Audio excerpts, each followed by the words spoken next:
Hello and welcome to some more Star Citizen patch notes, this time for the 3.0 PTU Patch AM, released on the 15th of December. This patch had actually the best performance for me in terms of frame rates, although there is the occasional frame spike. Frame rates ranged between 25 and 40, mainly congregating around the 30 area. It is getting better, obviously it's still not perfect by any means. This patch looks pretty small, but does contain some important gameplay changes. They've lowered the reputation requirements to access mission givers, so Ruto and Miles Eckhart, allowing players to assist in noting bugs and providing feedback much easier.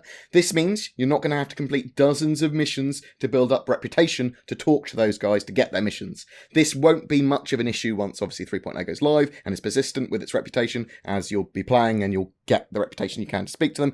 At the moment, however, there are constant restarts and short-term bugs and lots of stuff like that, so these changes make playing the game and providing feedback for these features significantly easier. They're currently balancing ships' times to kill and their armour and their health to get it all in line with their dogfighting model that they want, and with that in mind, in this patch, they've reduced ships' armour's damage reduction, so it's less effective than it was last patch, and shield health has changed, so it increases dramatically with shield size now. So the idea here is that larger ships with larger shield generators will have longer times to kill. That's kind of the intended gameplay that they want, that larger ships you're going to be running around repairing stuff, whereas dogfighters less likely to get hit than larger ships. That's the sort of thing they want.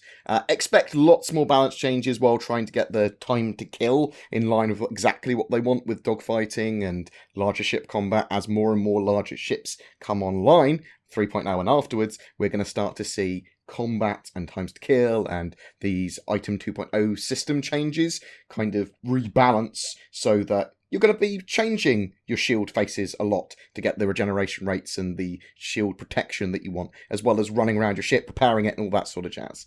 They have also removed the ability to spawn and store ships at mini outposts on moons. So these are like the outposts that had little landing pads, normally mining outposts. This brings 3.0 more in line with persisting ship storage, where basically you're going to have to move your ship and store it in places like Olisar, Grimhex, to be able to spawn that ship there later. That's the idea. They don't want you to just be able to go to Grimhex and spawn all your ships if they don't actually physically belong there, if they're not actually stored at Grimhex. Let's take a look at the rest of the patch notes. They've implemented admin desk functionality for deploy beacon missions, as well as for steal and recovery style missions as well. They've enabled a scroll bar on multi-line text for the shopping screen of the Mobilglass, and they split the vehicle manager app, the VMA, into system and weaponry categories. The VMA, the ability to customize ships, is getting a lot more functionality now, which is great. Cordy's armor should no longer be missing core pieces. The players should now be properly aligned with the ladder of the Herald when entering and exiting. The ladder hatch should no longer remain open after entering the Mustang, Omega, and Gamma. The wing thrusters, VFX, should now display correctly on the Reliant. The enter and exit animations on the Cartu-Al or the Scout should no longer be offset. Turret seat animations on the Constellation series should now properly play. Players should now be able to log out in ship beds, even if the owner doesn't have the ship powered on. They've fixed missing VMA hardpoints for the Prospector, so that's the actual Vehicle Manager app, the hardpoints appearing on there. Players should now properly receive a UI marker for ships respawned after cleanup. There's some minor crash fixes and performance tweaks as well. They added the P8SC weapon crates to Star Marine. The timer for private matches for Star Marine and Arena Commander should no longer start before the player loads in. And they fixed an issue where AI in Vandal Swarm would not spawn and force the next round and then repeat until the player wins, which is obviously an easy win if you're doing Vandal Swarm.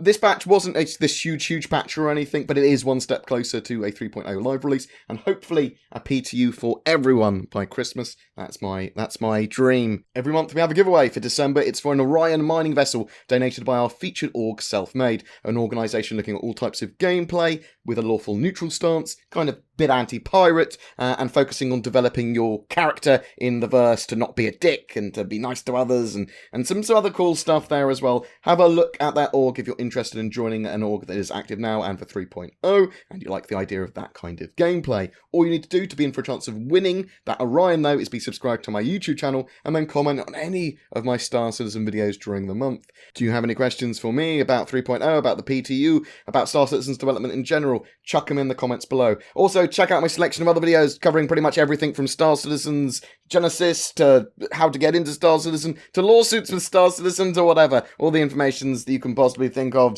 Special thank you to my Patreon who allow me to create the amount of content I do. And if you're interested in becoming one of them, you can find the links to Patreon down below, as well as everything else we've discussed. Please don't forget to like and subscribe, as it really does help me. And I'll see you in the verse.